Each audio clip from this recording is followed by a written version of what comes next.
अहम खबर आपको दें, हुकूमत ने पेट्रोलियम मसनूआत की कीमतों में कमी का ऐलान कर दिया है। आपको अहम खबर दे रहे हैं, हुकूमत ने पेट्रोलियम मसनूआत की कीमतों में कमी का ऐलान कर दिया है। मजीद जानते हैं डॉन न्यूज के नुमाइंदे ताहिर शिरानी से।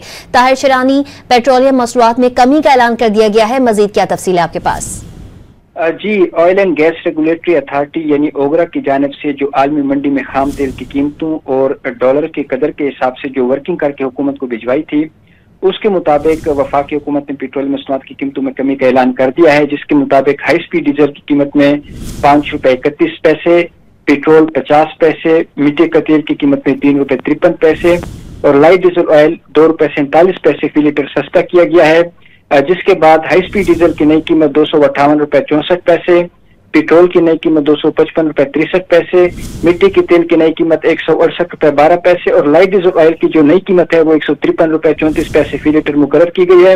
और आइंदा 15 रोज के लिए पेट्रोल मसनूआत की नई कीमतों का इतलाक होगा और आज रात 12 बजे से जो पेट्रोल मसनूआत की कीमतों में कमी है उसका इतलाक हो जाएगा। जी, अपडेट कर रहे थे ताहिर शिरानी, बहुत शुक्रिया आपका।